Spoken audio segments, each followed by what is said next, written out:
Hello and welcome you all to let's crack it the Vishay Gupta. तो guys video को पूरा देखिए, एंड तक वीडियो को देखिएगा। इसमें सब चीज़ें बताई गई हैं, बहुत अच्छे से आपको समझाया गया है, तो आप इसको पूरा अंत तक जरूर देखिएगा। जो भी आपको डाउट आता है, कोई इसमें अगर सजेशन है, फीडबैक है, तो उसको कमेंट सेक्शन में कमेंट करके जरूर बताइएगा। चैनल को सब्सक्राइब जरूर कर दीजिएगा अगर आपने चैनल को सब्सक्राइब नहीं किया है यूट्यूब पे। और टेलीग्राम का लिंक आपको वीडियो के डिस्क्रिप्शन में मिल जाएगा, तो टेलीग्राम को जरूर ज्वाइन करिए। फ्री टेलीग्राम चैनल है, उसको ज्वाइन करना बहुत ज़रूरी है। सारे अपडेट्स वहीं पे आते हैं, सब चीज़ें वहीं पे मिलती हैं, तो उसको ज्वाइन करना बहुत बहुत ज़्यादा ज़रूरी है। कोई भी डाउट है, कोई भी फीडबैक है, तो उसको कमेंट सेक्शन में कमेंट करके जरूर बताइएगा। लेट्स क्रैक इट का ये चैनल जो यूट्यूब पे है, उसको जरूर से जरूर सब्सक्राइब कर लीजिए। यहाँ से सब्सक्राइब का बटन दबा दीजिएगा और यहाँ से सब्सक्रिप्शन के बाद ऑल का बटन भी दबा दीजिएगा, जिससे कि सभी नोटिफिकेशंस आपको रेगुलर बेसिस पे मिलते रहें। ये वाला जो टेलीग्राम चैनल है, इसको जरूर से जरूर ज्वाइन कर लीजिए। ये टेलीग्राम चैनल आपको सर्च करने में मिल जाएगा। जैसे ही आप ये लिखेंगे let's crack it the Vishay Gupta बिना किसी स्पेस के, तो ये चैनल आ जाएगा और इस चैनल को आप ज्वाइन कर सकते हैं। Hello and welcome you all to let's crack it the Vishay Gupta. तो ये है 2 अक्टूबर करंट अफेयर्स गाइस। बहुत इंपॉर्टेंट करंट अफेयर्स, उनको आप कवर करते रहिएगा। कोई भी आपको डाउट आता है, कोई भी आपका सेशन है, कोई भी आपका फीडबैक है, तो आप उसको कमेंट सेक्शन में कमेंट करके जरूर बताइएगा। स्टार्ट करने से पहले बताना चाहूँगा गाइस कि एफ मेंस के लिए टेस्ट सीरीज चल रही है, तो आप एफ मेंस की टेस्ट सीरीज ज्वाइन कर सकते हैं। साथ साथ आर का सचिवालय का फुल प्रिपरेशन बैच चल रहा है, तो इसको आप ज्वाइन कर सकते हैं। अगर ये जितनी पीडीएफ्स हैं वहाँ पे सब प्रोवाइड की जा रही हैं, साथ ही साथ फुल गाइडेंस वहाँ प्रोवाइड की जा रही है, तो आप उसको ज्वाइन कर सकते हैं। करंट अफेयर इन पीडीएफ्स को आप रेगुलर बेसिस पे ले सकते हैं, और daily MCQ practice paid group चल रहा है, तो आप उसको भी ज्वाइन कर सकते हैं। सबको ज्वाइन करने के लिए आप 7665804421 पर कॉल या मैसेज कर सकते हैं। चलिए स्टार्ट करते हैं आज के करंट अफेयर्स। तो सबसे पहले GS2 से न्यूज़ आ रही है कुशियारा नदी के ऊपर। तो भारत और बांग्लादेश के बीच में नदी बहती है, और बांग्लादेश की प्राइम मिनिस्टर जो हैं मिस शेख हसीना, वो कुछ टाइम पहले भारत आई थी। तो उसके लिए एक कुशियारा नदी के ऊपर जो ट्रीटी साइन हुई है, वो क्यों इंपॉर्टेंट है, क्या उसकी सिग्निफिकेंस है, उसके बारे में समझते हैं। तो आप इस तरह से समझ सकते हैं कि ये कुशियारा नदी जो फ्लो कर रही है, वो कैसे फ्लो कर रही है। आप यहाँ पे देख सकते हैं कि ये ब्रह्मपुत्र नदी है और ये कुशियारा है, और कुशियारा नदी बाद में भारत से इस तरह से यहाँ पे चिटागोंग में फिर एंटर कर जाती है बांग्लादेश के अंदर। तो एक MOU साइन किया गया है on sharing the waters of the Kushiyara river. देखिए, इससे पहले 1996 में भारत और बांग्लादेश के बीच में गंगा नदी के ऊपर समझौता हुआ है कि गंगा नदी का पानी किस तरह से शेयर किया जाएगा। और उसके बाद 1996 के बाद अब 2022 में कुशियारा नदी के ऊपर भी समझौता हो गया है। अब जो एक इम्पॉर्टेंट रिवर बसती है, जिसके बीच जो बहुत बड़ा टेंशन बनी हुई है दोनों देशों के रिलेशंस के बीच में, वो है तीस्ता नदी। कि जो तीस्ता रिवर है, वो वेस्ट बंगाल से बहती हुई जाती है और बाद में मिल जाती है, फिर बांग्लादेश के अंदर चली जाती है। तो अब उसके ऊपर इशू है, क्योंकि वेस्ट बंगाल की जो चीफ मिनिस्टर है ममता बनर्जी, उनके साथ कुछ तालमेल सही नहीं बैठ पाता भारत सरकार का, क्योंकि पानी एक स्टेट सब्जेक्ट है, वाटर एक स्टेट सब्जेक्ट है इस वजह से। तो इसलिए जो डीलिंग है इसको ट्रीटी को करने की, तीस्ता नदी की ट्रीटी को करने की, वो नहीं हो पा रही है। तो MOU was signed on sharing of the waters of the Kushiyara river, जो कि डिस्ट्रीब्यूटरी है बराक नदी की। डिस्ट्रीब्यूटरी का मतलब ये हुआ कि बराक नदी से पानी कुशियारा में आएगा, और कुशियारा जो है उसको फिर इधर उधर दूसरे एरियाज में छोड़ देगी, which flows through Assam and then on to Bangladesh. पहले असम में बहती है, बाद में उसके बाद ये बांग्लादेश में चली जाती है। The agreement comes in a year when both Lower Assam in India and Sylhet in Bangladesh have witnessed deadly floods, highlighting the requirement for greater cooperation on flood control। अब देखिए, अगर हम देखें तो ये एक साल के अंदर अंदर आ गया है, क्योंकि हमने देखा है कि पिछले साल ऐसा रहा है कि असम के निचले इलाकों में और जो सिलेट जो बांग्लादेश का इलाका है, वहाँ पे फ्लड्स, बहुत ज़्यादा फ्लड्स आए हैं, जिसके वजह से बहुत ज़्यादा दिक्कतें का सामना करना पड़ा है लोगों को। डेडली फ्लड्स आए हैं, कई सारे लोगों की उनकी मृत्यु हो गई थी। Highlighting the requirement for greater cooperation on flood control, कि बाढ़ के कंट्रोल के लिए, बाढ़ को काबू करने के लिए बहुत ज़्यादा एक समन्वय की ज़रूरत है, कोऑर्डिनेशन की ज़रूरत है दोनों देशों के बीच में, and irrigation related issues between the two countries. और जो इरिगेशन से रिलेटेड जो इश्यूज़ हैं दो देशों के बीच में। तो कुशियारा एग्रीमेंट क्या है, अगर हम इसकी बात करें तो over the last century the flow of the Barak river has changed. पिछली सेंचुरी में अगर हम देखें तो जैसे नदियों का जो फ्लो होता है, नदियों का जो रास्ता होता है, नदियाँ अपना रास्ता चेंज करती रहती हैं। ये हम ज्योग्राफी में समझ चुके हैं, मैं आपको 7th क्लास की ज्योग्राफी पढ़ा चुका हूँ NCERT में, उसमें चल रहा है, और उसमें भी आपको समझाया गया था कि जब एक नदी बहती है तो नदी अपने रास्ते में डिपोजिशन करती चलती है, निक्षेपण करती चलती है। तो जब वहाँ पे काफ़ी सारा अवसाद, यानी कि जो सेडिमेंट्स हैं, वो डिपॉजिट हो जाते हैं तो रास्ता बदल लेती है नदी, यानी कि नदी जो विसर्पीकरण जो करती हुई चलती है वो इसी वजह से चलती है, मींडरिंग करती हुई जो चलती है। The flow of the Barak river has changed in such a way that the bulk of the river's water flows into Kushiara while the rest goes into Surma।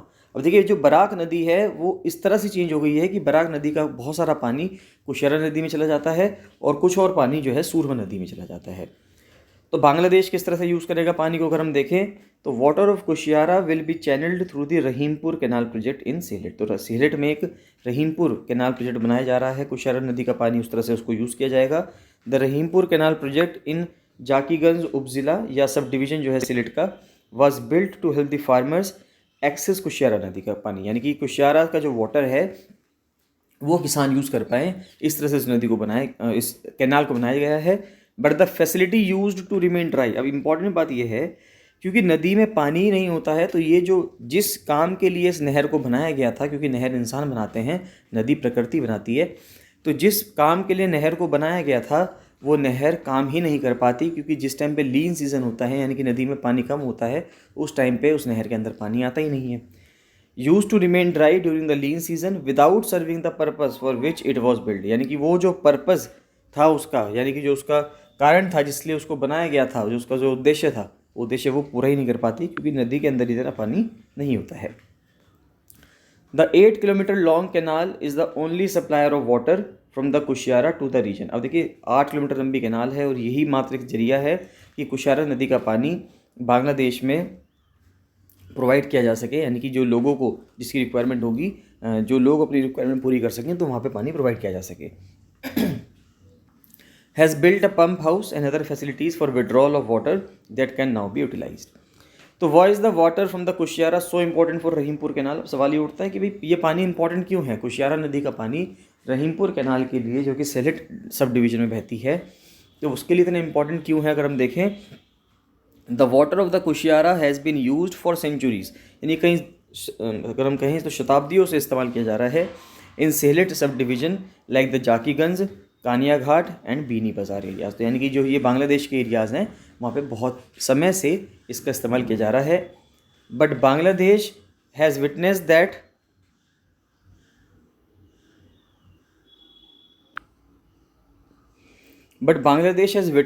The flow and volume of water in the canal has reduced during the lean season. यानी जिस time पे लीन season होता है, यानी कि जिस time पे मौसम नहीं होता, बारिश नहीं होती और जिस टाइम पे नदियों में पानी कम रहता है तो उस टाइम में कैनाल में यानी कि नहर में पानी आता ही नहीं, तो जिस पर्पज़ के लिए उसको बनाया गया था वो पर्पज़ सर्व ही नहीं हो पाता। The utility of the river and the canal during the lean या winter season has gone down. तो यानी कि जो पानी नदी और कैनाल का जो पानी का इस्तेमाल है वो बहुत कम हो जाता है।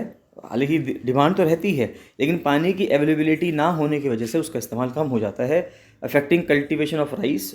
जो वहाँ पे सब्जियां उगाई जाती हैं, चावल उगाए जाते हैं, उन सब का जो कल्टिवेशन है वो बहुत हद तक अफेक्ट होता है, यानी cultivation of rice as well as a wide variety of vegetables for which Sylhet is famous, जिसके लिए सेलेट बहुत ज़्यादा फेमस भी है वहाँ पे सब्जी उत्पादन के लिए। नेक्स्ट आता है the tedious process of adoption. देखिए एडॉप्शन के लिए नए रूल्स आए हैं 1 सितंबर से लागू हुए थे, तो उसके बाद से काफ़ी ज़्यादा दिक्कतें आ रही हैं, तो उसको समझने की कोशिश करते हैं। From September 1 DM have been empowered to give adoption orders instead of courts. तो कोर्ट्स की जगह जो डिस्ट्रिक्ट मैजिस्ट्रेट्स हैं उनको पावर दे दी गई है कि आप जो हैं एडॉप्शन के जो रूल्स हैं, एडॉप्शन के जो चीज़ें हैं उनको ऑर्डर कर सकते हैं। All cases pending before courts have to be now transferred. तो जितने भी केसेस कोर्ट्स के सामने पेंडिंग है वो सभी डिस्ट्रिक्ट मैजिस्ट्रेट्स के सामने आ जाएंगे। Hundreds of adoptive parents in the country are now concern that the transfer process will further delay what is already a long and tedious process. तो उनको लगता है कि जो इतना ज़्यादा डिले ऑलरेडी हो चुका है, कोर्ट्स में उनके ऑर्डर काफ़ी सारे पेंडिंग रहे हैं, कोर्ट्स में बहुत ज़्यादा दिक्कतें रही हैं, अब मान लेते हैं केस दोबारा से अगर ट्रांसफ़र हो जाता है DM के पास तो अब क्या होगा, ये केस और ज़्यादा लंबा खींचेंगे। There are questions whether an order passed by the executive will pass muster when adopted child's entitlement on succession and inheritance are contested before a court. अब सवाल ये बहुत ही अच्छा क्वेश्चन उठ रहा है कि मान लेते हैं कि एक ऑर्डर जो एग्जीक्यूटिव ने पास किया है, क्योंकि जो डिस्ट्रिक्ट मैजिस्ट्रेट्स हैं वो एग्जीक्यूटिव ब्यूरोक्रेसी का पार्ट होते हैं, यानी वो ब्यूरोक्रेसी का पार्ट है, यानी कि वो एग्जीक्यूटिव का पार्ट होते हैं कि जो स्कीम्स को, अलग अलग योजनाओं को धरातल पे एग्जीक्यूट करवाते हैं, उनको कार्यान्वित करवाते हैं। तो अब एग्जीक्यूटिव अगर कोई ऑर्डर पास कर रहा है और बाद में जो बच्चा है वो बच्चा बाद में सक्सेशन के लिए या इनहेरिटेंस के लिए, यानी कि जो उत्तराधिकारी होता है, तो उसके लिए अगर कोर्ट के सामने जाता है तो क्या ये चीज़ तर्कसंगत होगी कि पहले जो एक एग्जीक्यूटिव ने ऑर्डर दिया उसके बाद वही बच्चा अगर अपने पेरेंट्स पे या किसी चीज़ पे केस करता है और वो केस लेके कोर्ट के सामने जाता है, तो इसका जवाबदेह कौन होगा, या ये चीज़ें सही हैं या नहीं है? ये बहुत ही अच्छा सवाल है जो सामने उठता है। What do the amended rule से, how did they come about? अगर हम देखें तो पार्लियामेंट ने juvenile justice care and protection of children amendment bill 2021 pass किया जुलाई लास्ट ईयर में, यानी कि 2021 में, और इसको in order to amend the juvenile justice act 2015, तो जो जुवेनाइल जस्टिस एक्ट है 2015 उसको पास करने के लिए।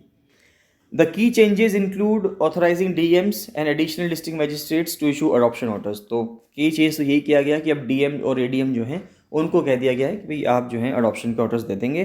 This was done in order to ensure speedy disposal of cases and enhance accountability.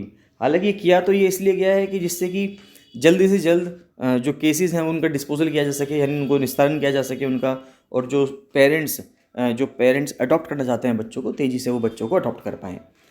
The district magistrates have also been empowered under the act to inspect child care institutions। जो DM है उनको भी ये पावर दी गई है कि जो child care institutions हैं आप वहाँ पे समय समय पे जाके आप उसको विजिट कर सकते हैं, देख सकते हैं कि वहाँ पे फंक्शनिंग तरीके से हो पा रही है या नहीं हो पा रही है।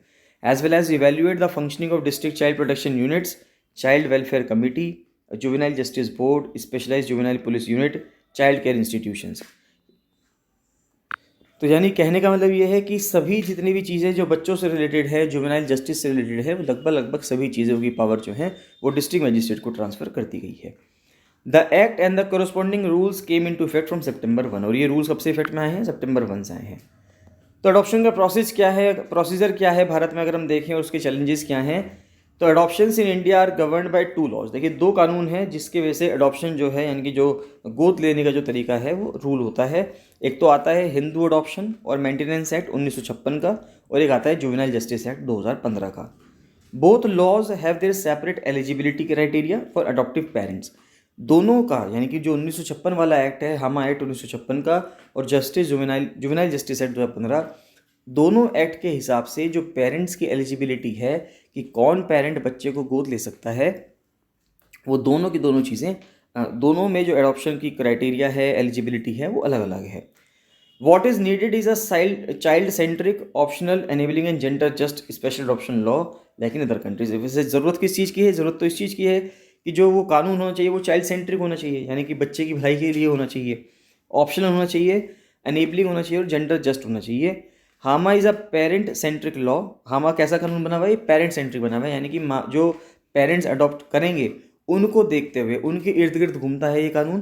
That provides son to the sonless for reasons of succession. अब देखिए ये जो हिंदू अडॉप्शन और मेंटेनेंस एक्ट जो लाया गया था 1956 में, वो कुछ इस तरह से बना हुआ है कि वो सन टू द सनलेस, यानी कि जिन पेरेंट्स के बच्चे नहीं हो पाए या जिन पेरेंट्स का लड़का नहीं हो पाया, तो उसको सिर्फ इसलिए कि उसकी प्रॉपर्टी, उसके आगे का वंश चलता रहे और इनहेरिटेंस हो जाए, यानी कि इस जनरेशन से अगली जनरेशन पे चले जाए चीज़ें, तो सन मिल जाए एक ऐसे पर्सन को जिस पर्सन के पास सन नहीं है, यानी कि बेटा नहीं है। For reasons of succession, inheritance, continuance of family name, यानी उसका फैमिली का जो नाम है मान लेते हैं वो लगातार चलता रहे। एंड फॉर फ्यूनरल राइट्स, और फॉर जो लास्ट में जो फ्यूनरल राइट्स होते हैं कि जब आदमी मर जाता है तो उसके बाद के जो कर्मकांड होते हैं उसको करने के लिए एक लड़का होना चाहिए। या फिर ये भी है कि बाद में डॉक्टर्स को भी अडॉप्ट करने लगे, क्योंकि हिंदू धर्म के अंदर कहा जाता है, या हिंदू धर्म ना कह के सनातन धर्म के अंदर ये कहा जाता है कि कन्यादान अपने आप में एक बहुत बड़ा दान है। वॉज इनकॉर्पोरेटेड बिकॉज कन्यादान is considered an important part of धर्म इन हिंदू ट्रेडिशंस या सनातन ट्रेडिशंस। तो ये चीज़ें कही गई हैं। नेक्स्ट आता है Indira Gandhi urban employment guarantee scheme, जो राजस्थान सरकार ने लॉन्च की है। बहुत ही अच्छी स्कीम लॉन्च की गई है। जिस तरह से मनरेगा स्कीम पूरे देश भर में ग्रामीण क्षेत्रों के लिए थी, उसी तरह से एक मिनिमम एम्प्लॉयमेंट के लिए अर्बन एम्प्लॉयमेंट गारंटी स्कीम भी लाई गई है, जो कि एक बहुत ज़्यादा रिक्वायरमेंट है आज के टाइम पे। The Indira Gandhi urban employment guarantee scheme has rolled out in Rajasthan with the objective of providing economic support to the poor, जिससे कि इकोनॉमिक सपोर्ट मिल सके पुअर को, नीडी फैमिलीज़ को living in the cities through work to be provided on demand for 100 days in a year, कि एक साल भर के अंदर 100 दिन का उनको रोजगार मिलेगा। जस्ट जैसे कि मनरेगा के अंदर 100 दिन का रोजगार मिलता है, उसी प्रकार से इसमें भी 100 दिन का रोजगार मिलेगा। Congress government has touted it as the country's biggest scheme to give guaranteed jobs to the people residing in cities on the lines of the मनरेगा, जो 2006 में स्टार्ट की गई थी यूपीए गवर्नमेंट के द्वारा सेंटर में। उसी को आगे बढ़ाते हुए कांग्रेस गवर्नमेंट ने अर्बन एम्प्लॉयमेंट स्कीम लाई है। जिस तरह से मनरेगा है, उसी तरह से मनयूएगा भी आप कह सकते हैं कि ये रूरल की जगह अर्बन हो गया है, तो ये मनरेगा की जगह मनयूएगा हो गया है। और ये कहाँ पे लाया गया है? ये राजस्थान के अंदर लाया गया है। Who are eligible to get jobs, अब सिंपल सी बात है, एलिजिबल कौन होगा? 18 साल से लेकर 60 साल तक का व्यक्ति जो कि शहरी क्षेत्र के अंदर रह रहा होगा और जिसको डिमांड होगी, वो डिमांड रखेगा सरकार के सामने, तो उसको जॉब मिल जाएगी, यानी उसको 100 दिन का काम मिलेगा। There is no income limit, though the poor and destitute people specially those who lost their livelihood during the pandemic will be given preference. Income limit नहीं है, कि ऐसा नहीं है कि आप कितने कमाते हैं तब जाके आप इसमें काम कर पाएंगे। और इम्पॉर्टेंट बात यह है कि जो प्रेफरेंस है वो उन लोगों को दी जाएगी जिनका कोविड के दौरान काम छूट गया है, रोजगार छूट गया है, जिनकी मान किसी की डेथ हो गई है, और जब बहुत गरीब लोग हैं, डेस्टिट्यूट पीपल हैं, तो उन सबको प्रेफरेंस दी जाएगी। More than 3.5 lakh people across the state have got themselves registered under the scheme so far and job cards have been issued to 2.25 lakh of them. 3.5 lakh लोगों ने अब तक रजिस्टर करवा चुके हैं और 2.25 लाख लोगों को अब तक जो रजिस्ट्रेशन कार्ड्स हैं वो भी मिल चुके हैं। तो क्या ऐसी स्कीम्स किसी और राज्यों में भी अगर लागू है क्या? पूरे भारत में अगर हम देखें, Rajasthan government has prepared the employment guarantee programme after studying similar such schemes operative in other states. दूसरे राज्यों में भी हैं, तो देख लेते हैं। जैसे कुछ स्टेट जो हैं are looking favourably towards an urban version of मनरेगा, तो मनरेगा का अर्बन वर्जन देख रहे हैं मनरेगा के नाम से। These schemes include the Ayyankali urban employment guarantee scheme in Kerala, Kerala के अंदर स्कीम चल रही है। अर्बन वेज एम्प्लॉयमेंट इनिशिएटिव चल रहा है उन्नति के तहत उड़ीसा में। मुख्यमंत्री श्रमिक योजना चल रही है झारखंड में, और मुख्यमंत्री युवा स्वाभिमान योजना चल रही है मध्य प्रदेश में। अगर आप ध्यान देंगे तो केरला हो, चाहे उड़ीसा हो, चाहे झारखंड हो, और चाहे अब कांग्रेस हो, राजस्थान हो, ये सभी जितने भी राज्य हैं, ये वो राज्य हैं जो इस टाइम पे जो मोस्ट पावरफुल या मोस्ट ज़्यादा सबसे ज़्यादा जो रूलिंग पार्टी है उनसे अलग हैं। ये सभी वो राज्य हैं जहाँ पे सेंट्रल गवर्नमेंट में जो रूलिंग पार्टी है, यानी कि एनडीए की जो सरकार है, उससे सबसे हटके है। सभी राज्य वो काम कर रहे हैं जो एनडीए सरकार नहीं कर पा रही। जो सरकार पावर में है, सेंटर में है, क्या वो ये नहीं कर सकती पूरे देश के लिए? जिस तरह से मनरेगा लाया गया था, इस तरह से मनरेगा भी आना चाहिए, क्योंकि ऐसा तो नहीं है कि सिर्फ शहरों में ही या सिर्फ ग्रामीण क्षेत्रों में ही लोग गरीब हैं या वहीं पे लोगों को रोज़गार चाहिए। शहरों में भी बहुत ज़्यादा लोग हैं, उनको भी रोज़गार चाहिए। तो जिस प्रकार से गांव के लिए स्कीम लाई गई थी, इसी प्रकार से शहर के लिए भी स्कीम लानी चाहिए मनरेगा की, यानी कि Mahatma Gandhi national urban employment कह देते हैं उसको हम, कि अर्बन एम्प्लॉयमेंट गारंटी है, जिसके वजह से क्या होगा कि जो शहरों में रहने वाले लोग हैं उनको बहुत ज़्यादा फ़ायदा होगा। नेक्स्ट आता है GS3 से न्यूज़ आ रही है साइंस एंड टेक्नोलॉजी से। तो साइंस की न्यूज़ है, रेबीज़ का रिस्क जो है वो बहुत ज़्यादा बढ़ता जा रहा है, या उसका क्या रिस्क है उसको समझने की कोशिश करते हैं। तो रेबीज़ की जो वैक्सीन है वो काम कैसे करती है, देखिए। तो रेबीज़ एक ऐसी बीमारी है that is caused by a family of virus. Simple सी बात है, पहली बात तो वायरस की वजह से होती है, called the Lesi viruses and found in a range of mammals. और ऐसा नहीं है कि जो रेबीज़ का वायरस है ये सिर्फ डॉग्स के अंदर मिलता है, कुत्तों के अंदर मिलता है, ऐसा नहीं है। ये जो वायरस है कई सारे मैमल्स के अंदर मिलता है। The virus targets the central nervous system and it is nearly 100% fatal. ये जो इंसान की बॉडी का जो सेंट्रल नर्वस सिस्टम होता है उस पर अटैक करता है, और लगभग 100% जानलेवा होता है, कि अगर किसी को एक बार ये वायरस लग गया तो 100% है कि उसकी मौत हो ही जाएगी। To the host animal if it succeeds in infecting it. Though many animal from cats to crocodiles can be transmitters of the virus, यानी कि बिल्लियाँ भी हो सकती हैं, क्रोकोडाइल्स भी हो सकते हैं, जिनको ये वाला वायरस ट्रांसमिट हो सकता है इनके द्वारा। It is most likely to spread to people from the bite of an infected dog और cat as they are the most common pets. अब इंपॉर्टेंट बात यह है कि कोई तो क्रोकोडाइल के पास जाएगा नहीं, तो सबसे ज़्यादा जो लोगों के पास जो रहते हैं वो या तो कुत्ते रहते हैं, यानी कि डॉग्स रहते हैं, या बिल्लियाँ रहती हैं, कैट्स रहती हैं। तो डॉग्स और कैट्स के बाइट की वजह से ही, उनके काटने की वजह से ही, अगर वो डॉग या कैट खुद इस वायरस से इन्फेक्टेड है तो वो आगे इस वायरस को स्प्रेड करवा सकते हैं। Despite being potentially lethal the virus is slow moving. अब देखिए, वैसे तो ये बहुत ज़्यादा लीथल है, यानी एक बार हो गया तो एक बार उस पर्सन की डेथ हो ही जानी है फिर। The virus is slow moving, virus बहुत ही स्लो चलता है, बहुत ही स्लो ट्रैवल करता है, and it can be several weeks before the disease manifests into a fatal encephalitis. और कई हफ्तों का समय लगता है कि डिजीज़ जब इतनी बड़ी हो जाए कि अगर एक पर्सन को किसी को हो जाए तो वो बहुत बाद में जाके ऐसा होता है कि उसकी डेथ हो, लेकिन इस दौरान ऐसा हो सकता है कि वो वायरस खुद ब खुद ख़त्म हो जाए। Which is why administering a vaccine even after being bitten by a rabid animal is effective. अब देखिए, हम कभी भी कोशिश करते हैं, या जब एक बच्चा पैदा होता है तो हम ये करते हैं कि उसको सारी वैक्सीन्स पहले लगाई जाती हैं, 12-14 वैक्सीन्स उसको लगती हैं जब बच्चा पैदा होता है। लेकिन रेबीज़ की वैक्सीन एक ऐसी वैक्सीन है जो पहले नहीं लगाई जाती। वो इसलिए नहीं लगाई जाती क्योंकि रेबीज़ एक ऐसी बीमारी है या ऐसा वायरस है, रेबीज़ का जो वायरस है वो ऐसा वायरस है जो बहुत स्लो मूविंग है, यानी बहुत धीरे धीरे ट्रैवल करता है। तो इससे फ़ायदा क्या होगा कि मान लेते हैं कि अगर किसी डॉग ने काट भी लिया, तो उसके बाद भी अगर हम जैसे पहले 14 इंजेक्शन्स लगा करते थे डॉग के काटने पे, और अब 5 इंजेक्शन्स पे आ गए हैं, तो अगर वो 5 इंजेक्शन का जो डोज़ है उसको कंप्लीट कर लिया जाएगा, तो जो वैक्सीन के वजह से जो रेबीज़ का जो वायरस है वो ख़त्म हो जाएगा। A shot of rabies immunoglobulin, यानी कि rabies antibodies against the virus, followed by a 4 week course, तो 4 हफ्ते का कोर्स होगा, यानी कि 1 महीने के अंदर आपको दी जाएंगे। Anti rabies vaccine is nearly guaranteed to prevent rabies, यानी कम से कम ये हम कह सकते हैं कि नियरली गारंटीड ही है कि आपका रेबीज़ ख़त्म हो जाएगा। मान लेते किसी का लक ही बहुत ज़्यादा ख़राब है तो उसी को होगा। अगर आपने 4 हफ्ते के अंदर, यानी कि 1 महीने के अंदर अंदर जो 5 इंजेक्शन्स का जो कोर्स अगर उसको कर लिया, तो लगभग उम्मीद मानते हैं कि जो वायरस होगा वो ख़त्म हो जाएगा automatically. This translates to the first dose being given on the same day, तो पहला डोज तो आपको उसी दिन लग जाएगा जिस दिन आपको काटा होगा। उसके बाद फिर तीसरे में, 7वें दिन में और 14वें दिन में आपको लग जाएगा। There are other regimens such as 5 shots, जो फिर 20th डे पे भी लगता है, यानी कि जो WHO ने कहा है कि 5वां जो डोज है वो 28वें दिन में लगना चाहिए।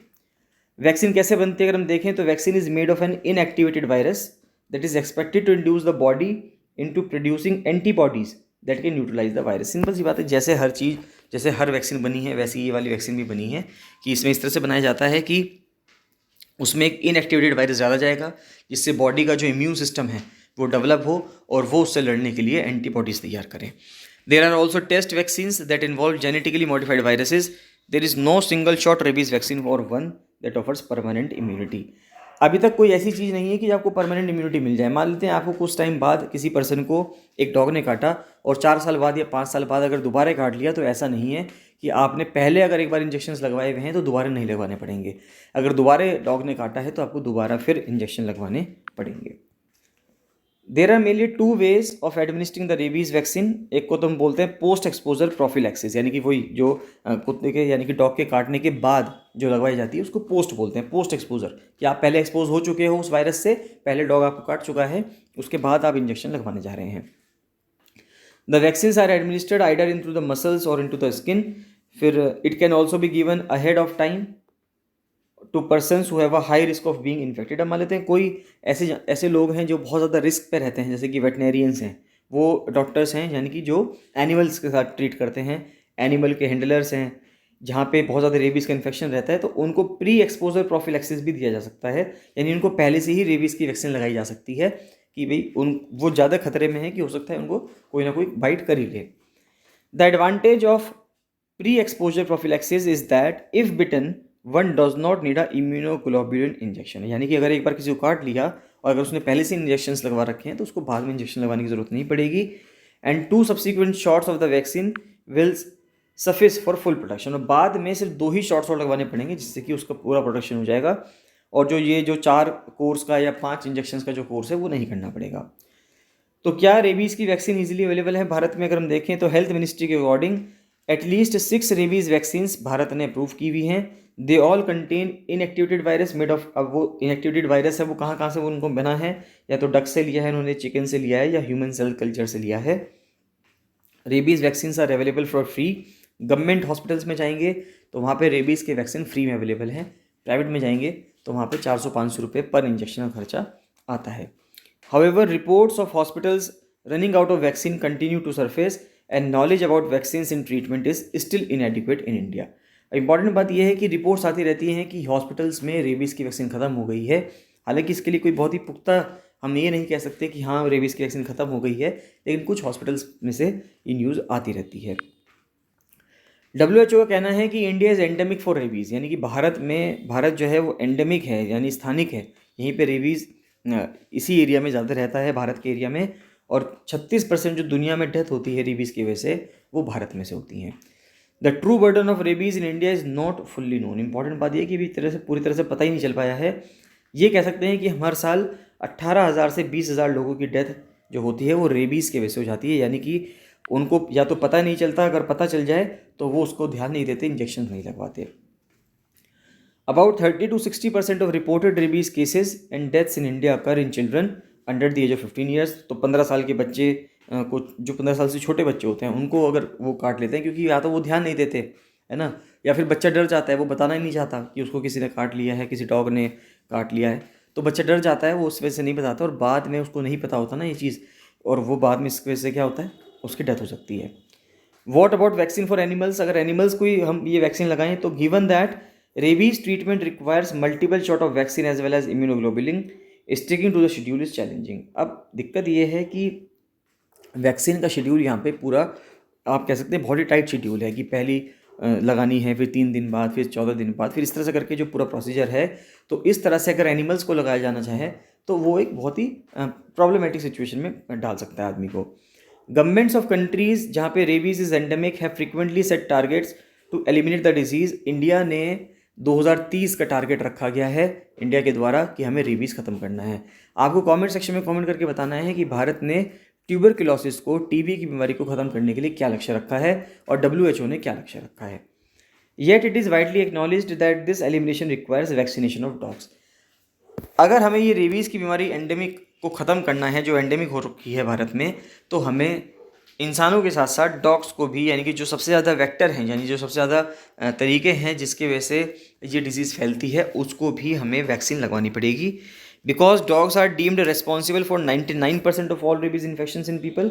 गवर्नमेंट ने 2021 के प्लान में ये कहा कि जो नेशनल एक्शन आया था प्लान के लिए रेबीज़ एलिमिनेशन के लिए, कि हमको कम से कम 70% डॉग्स को एक किसी भी जोग्राफिकल एरिया में 3 साल तक, हर साल करते करते 3 साल तक वैक्सीनेट करना पड़ेगा, जिससे वहाँ पे एक हर्ड इम्यूनिटी आ जाएगी और धीरे धीरे ये जो वायरस है ये ख़त्म हो जाएगा। With this a degree of herd immunity is expected, leading to eventual elimination within 8 years। Rather than inoculate all dogs, the plan is to identify rabies hotspots in the country and target them. तो अभी तो plan ये है कि पूरे भारत के dogs को target ना करके जो रेबीज़ हॉटस्पॉट्स हैं, यानी कि ऐसे एरियाज़ हैं जहाँ पे बहुत ज़्यादा चांसेस रहते हैं, उनको हम टारगेट करें। नेक्स्ट आता है बर्निंग इशू। देखें तो 56,000 नई मशीन्स डिस्ट्रीब्यूट करे जाने की बात करी जा रही है पंजाब फार्मर्स को, जिससे कि पैडी स्टबल, क्योंकि अब बाद में जब चावल उग जाएंगे और चावल का जो बाद में स्टबल बचेगा उसको किसान जला दिया करते थे, जिसके वजह से जो दिल्ली थी, दिल्ली के अंदर दिल्ली के लोगों को दम घुटने लगता था, क्योंकि सर्दियों में हवा का फ्लो बहुत कम हो जाता है और सारा धुआं जो है वो दिल्ली की चारों तरफ हो जाता है और दिल्ली को पूरा वो ब्लैंकेट के रूप में कवर कर लेता है। This will take the tally to 1,46,422 machines, और 2018 और 2022 के बीच में 90,000 मशीन्स दी गई हैं किसानों को। Paddy straw burning in Punjab and Haryana is a major reason behind the alarming spike in air pollution levels. तो एयर पोल्यूशन के जो लेवल्स हैं उनको बढ़ाने के लिए पैडी स्ट्रॉ, यानी कि चावल का जो बाद में स्ट्रॉ बचता है, उसको जलाना एक बहुत बड़ा कारण माना गया कि दिल्ली में जो इतना ज़्यादा एयर पोल्यूशन होता है नेशनल कैपिटल के अंदर अक्टूबर और नवंबर के महीने में। कुछ क्वेश्चंस आते हैं, क्वेश्चन देख लेते हैं। तो 11 सितंबर 1973 को चिली के सोशलिस्ट प्रेसिडेंट जो थे सल्वाडोर अलेंदे, उनको डिपोज कर दिया गया और बाद में मिलिट्री कू के दौरान उनको, यानी कि तख्ता पलट के दौरान उनको मार दिया गया। तो फरवरी 1992 में एक मिलिट्री ऑफिसर थे organised a coup against incumbent president Carlos Andres Perez, but the attempt was unsuccessful. तो फरवरी 1992 में एक मिलिट्री ऑफिसर ने एक कू किया और वो अनसक्सेसफुल रहा। This military officer later on went to become the democratically elected president of the country. तो आपको बताना है कि उसका नाम क्या है, उसके देश का नाम क्या है, तो वो है ह्यूगो चावेज, और ये वेनेजुएला के राष्ट्रपति बने बाद में। मिखाइल गॉर्बाचेव, जिनकी हाल ही में भी डेथ हुई है, was sought to be deposed by a group of officials within the communist party in a coup that lasted 3 days in August 1991। तो वो कौन पर्सन थे जो एक्टिंग प्रेसिडेंट रहे USSR के उन 3 दिनों में? तो वो थे गेनाडे यानायेव। फिर आते हैं leading opposition party in the जातीय संसद, जो कि बांग्लादेश का मेन लेजिस्लेचर है, was created by a person who was a former army chief. तो लीडिंग अपोजिशन पार्टी जो है इस टाइम पे बांग्लादेश में, वो एक फॉर्मर आर्मी चीफ ने तैयार की थी, and who came to power in a bloodless coup in 1982, यानी कि कोई खून खराबा नहीं हुआ वहाँ पे, और ब्लडलेस कू हुआ 1982 में। तो उस पार्टी का, उस पर्सन का नाम बताना है। तो पर्सन का नाम है हुसैन मोहम्मद इरशाद और पार्टी का नाम है जातीय पार्टी। नेक्स्ट आता है 1953 में, जब एक democratically elected prime minister sought to audit a British oil company on whether it was paying contracted royalties to his country, the company refuse to cooperate. 1953 में एक डेमोक्रेटिकली यानी कि लोकतांत्रिक तरीके से एक इलेक्टेड प्राइम मिनिस्टर ने यह कहा कि जो एक ब्रिटिश ऑयल कंपनी उसके देश में काम कर रही थी, तो वो ये पता करना चाह रहा था कि क्या वो जो कॉन्ट्रैक्ट में रॉयल्टी लिखी गई थी, क्या वो रॉयल्टी पे कर रहा है। The country's parliament then voted to nationalise its holdings. तो बाद में कंट्री ने, ये कंट्री की जो पार्लियामेंट थी, उस कंट्री की जो पार्लियामेंट थी, उसने डिसाइड किया कि वो अपने यहाँ की जो ऑयल होल्डिंग्स हैं उन सबको क्या कर देगा, नेशनलाइज कर देगा, यानी कि सरकारी कर देगा। This led to a coup orchestrated by the US and UK resulting in the prime minister losing his office, name the prime minister and the country. देखिए यूएस और यूके जहाँ कूदता है वो देश को ख़त्म ही करके जाता है। तो ये थे मोहम्मद मोसादगे ईरान। तो ईरान में यूके की एक कंपनी काम कर रही थी, और वहाँ के ये जो प्राइम मिनिस्टर थे, इन्होंने ये कहा कि हम ये देखते हैं कि यहाँ पे ये रॉयल्टी हमें पे कर रहे हैं या नहीं कर रहे हैं। तो जब ईरान ने फिर उसके बाद में जब अपनी ऑयल कंपनीज़ को गवर्नमेंट बना दिया, नेशनलाइज कर दिया, जिस तरह से इंदिरा गांधी गवर्नमेंट ने 1969 में 14 प्राइवेट बैंकों को नेशनलाइज किया था, तो उस तरह से इन्होंने भी अपनी ऑयल कंपनीज़ को नेशनलाइज कर दिया। तो यूएस और यूके ने वहाँ पे तख्ता पलट करवा दिया। This person attempted to organise a coup during the Nazi invasion of his country in 1940 but failed. तो इस पर्सन ने कू करने की कोशिश की, यानी कि हिटलर को हटाने की कोशिश की 1940 में, only to later become the prime minister in what was effectively Nazi rule. His second name has now become a term for any traitor who collaborates with an enemy force, name him and his country. वो हैं विटकोन क्विस्लिंग, और ये Norway के थे। तो इसी के साथ आज के करंट अफेयर्स कंप्लीट होते हैं गाइस। इसमें आपको कोई भी डाउट आता है, कोई आपका फीडबैक है, सजेशन है, तो आप मुझे कमेंट सेक्शन में कमेंट करके जरूर बताइएगा। चलिए बाकी मिलते हैं नेक्स्ट वीडियो में। So thank you and bye bye.